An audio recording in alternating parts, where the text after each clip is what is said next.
All right. I just want to make a couple of observations on this whole PC versus next gen console fanboy war, whatever you want to call it. I hear a lot of stuff about how PCs are so superior and that these next gen consoles are not very impressive to people that are computer savvy, know a lot about the internal workings of a computer. I consider myself like the average consumer. I don't know a lot about the internal workings of a computer, of all the parts in a PC. What do they do? So I'm gonna make some comparisons to cars. I'm a car guy, so just like a lot of people don't understand the inner workings of automobiles, they just know they get in and drive. But how do you make a car perform better, make them go faster? What does a camshaft do? uh, Higher flowing heads, a lot of things that you can do to make a car perform better or have quicker acceleration, the difference a torque converter can make. A lot of people hear this stuff, they have no idea. All they know is that how cool a car looks and how fast it goes, how fast it sounds. It sounds like it goes fast, but that doesn't necessarily mean it's a fast car. But I guess what I'm trying to say is that I look at computers in the same way. Like I don't really understand how they work. But the basic argument of PC folks is that the hardware is so much more advanced and impressive than what's coming in the next gen consoles. I'm not a fanboy of either console or PCs or anything. I'm gonna be getting the PS4, but in either case, I look at the Xbox to be it's going to be very close in whatever capabilities it has. And I'm sure that there are people who know a lot more than I do about it may beg to differ, but I'm looking at it from a general point of view of the average consumer. And I think that's where the mistake is made by people who take sides. And more more or less the PC folks, they look at it and there's this sense of superiority, like, well, nothing can beat a modern maxed out PC that's built for gaming. And I have no argument with that. The problem is that the market for that type of uh, niche in that market where for PC guys who are into high-end gaming is so much smaller than what the rest of the market is, which is a lot more about average people who don't understand all the hardware. They just want something that's simple, does the job, does a few different things, and they can play cool games on. And that's the whole purpose of a console. And in that sense, it does its job extremely well. A PC may be like, once again, I want to make comparisons to cars, like a Ferrari. A high-end PC can just outperform anything that these next-gen consoles are going to be able to do. Obviously, the hardware is top of the line. The problem is when you look at it, what does a Ferrari do for the average person? Basically, you're going to use it to go to the mall, go to go to work. You're going to be in traffic a lot of the time. How often are you going to really be able to maximize the the use of a Ferrari in everyday applications? Not very often. And I've had a lot of muscle cars, all types of cars. Like I said, I'm a car guy. And one thing I've learned is that no matter how much power the car has, how impressive in performance any car you might have is, 99% of the time it's transportation, and you don't get to use all the capabilities of the car. And then you look back and you say, you know what? I spent all this money on a Ferrari, and I don't get to use it. How often can you floor the car? Not very often. it's much more practical to just get a Toyota Camry that's fully loaded with all the bells and whistles, and you're spending a lot less money. It's still going to get you from A to B, and it's not going to be that much slower because you're going to be driving in the same traffic, in the same uh, congested type of streets that you use every day. What, you're going to go to the mall and it's going to be that much better for you in a Ferrari? Yeah, it looks better. You feel better, but it's not as practical. You could still get to where you need to go in a Toyota Camry, and you get one that's fully loaded, you're going to have heated seats, air conditioning, everything, and you'll be just as comfortable. So when you think about it, is a Ferrari a better car? Sure, it's a better car. It's also a lot more expensive and impractical. You're not going to get the full use of it. Other than showing off and looking cool, which is great, doesn't really serve much more of a purpose. Now, if you buy a car and you're just going to use it on weekends, going to the racetrack and do some road course racing, then that's great. That's different. We're not talking about, that's not the average person. And it's the same thing with consoles. Consoles are made for everyday people.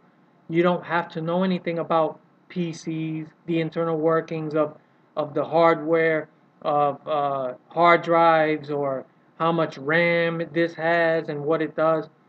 You just put a disc in and you're ready to play, and that's it. That's all that's really required. So that's one part of what I'm trying to say. You got to keep things in perspective when you make all these comparisons. Yes, a PC is always going to be much more sophisticated, but what does that mean? Developers aren't going to be, they're never going to focus fully on PC games. Why? There's also the smaller market, like I said before. Why is a developer going to spend so much money on a high-end game for PCs when the market is so much smaller than what the average market is, which is for consoles? Doesn't make sense business-wise. So why spend the extra money? Now you got to turn a profit. So you could make the greatest game in the world, but if you spent 125 million dollars, which there are some games that are starting to approach that, how are you going to make a profit? Even if everyone who has a high-end PC goes out and buys it, it's going to be difficult to make a profit unless you start jacking up the prices of video games. And the average video game is $60 for consoles.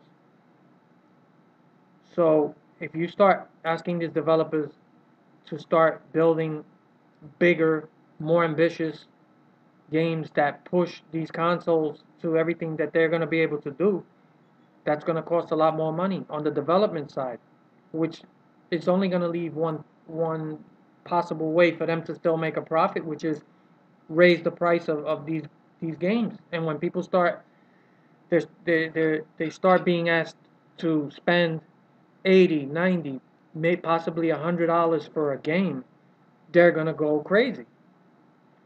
And that's a problem. You have to keep things affordable. So that's another issue that you guys need to take into consideration when you start making all these comparisons. Um, Grand Theft Auto 5 is pretty much going to be one of the few games that's going to push the current gen consoles to their max. And we've been hearing even recently that from Sony and Microsoft that developers have yet to push the current gen consoles, the PS3, the Xbox 360, to their limits. So even after all these years, and as impressive as some of the games are starting to really look, even these archaic machines, which now people are like, oh, they're so underpowered, they're so, it's time for something new, they haven't been pushed to their maximum. And Rockstar has spent easily $100 million on Grand Theft Auto 5. Uh, it's an ambitious game. It's an open world game, and it looks beautiful. So that is might push the PS3 and the Xbox to their limits, but it's costing them a lot of money. When you look at the next gen consoles, what do you think? Everybody's going to expect that all these developers start pushing. Grand Theft Auto 5 is going to be the starting point. Okay? Anything less than that is going to be unacceptable or a failure. So now game developers are going to be asked to push the envelope even further with these new consoles. So these consoles are already being, people are more or less calculating that they're going to be about 8 to 10 times more powerful than the current gen consoles. What does that mean? I can't get it all into that. I'm not as computer savvy as most people. So I'm just going to say that it's going to be able to do everything better. Graphics should be better, frame rate better, a lot more content they should be able to squeeze into these games. You're going to see a big difference in video games, but it's going to take maybe a couple years initially to get the maximum out of these consoles that are upcoming. Look at how long these current gen consoles have been out, and even recently, again, the developers haven't pushed these current gen consoles to their limits. So when you look at the next gen, what are you expecting? They're going to put games out that are 10 times better than the games that are out now? That's not realistic. There's going to be a leap, but anybody expecting that big of a difference is going to be disappointed. Which also leads me again to the PC crowd, which this is why I don't understand this constant arguing between PC guys and console guys. Uh, the fact is, it would be too expensive for most developers to start developing games that push a PC to the limit or that take full advantage of what these PCs can do. It's going to be too expensive. You're going to be asked to pay $120 for one game. Believe me, that's what it's going to end up being, because who's going to invest hundreds, 100 million plus in a video game? Uh, Look at all the years that Grand Theft Auto 5 has been in development, and all the man hours, and all the people that have had to work on that game, and it's pushed back to September. At the end of the day, Rockstar always creates great games, but one of the prices for that is that they have a large expense. They put a lot of money into these games. They put a lot of man hours. They don't just accept a half-done project and push it out the door. They do whatever it takes to make sure that the product that leaves is acceptable. But a lot of developers aren't willing to do that. It's too costly. And they look at the max return. How much am I going to make off of this game? If it's not worth it to me to spend X amount of dollars, if I'm only going to make X amount of profit off of it, then what's the incentive? So that's another reason that consoles they're always going to make more sense.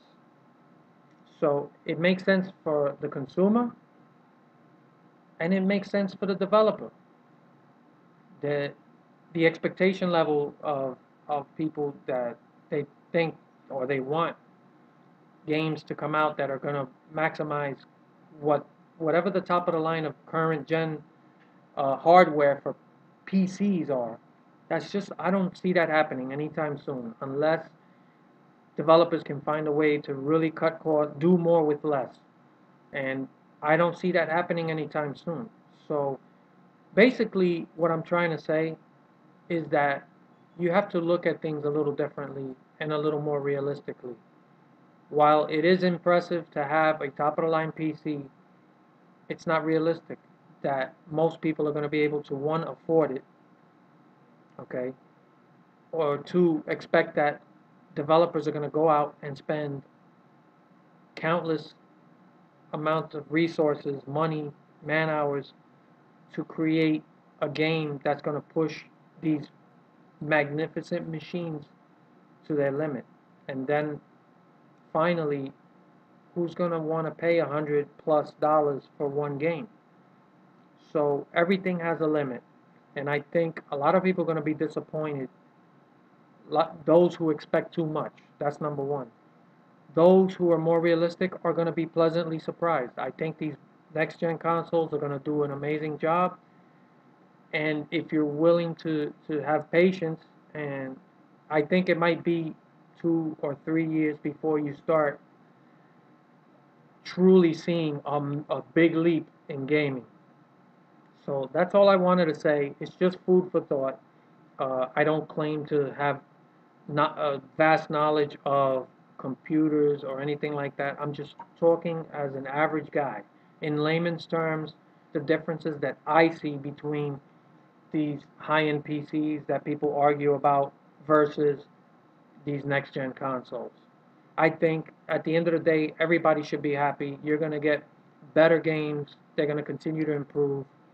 But we got to keep our expectations realistic. So that's all I want to say, and I look forward to your comments.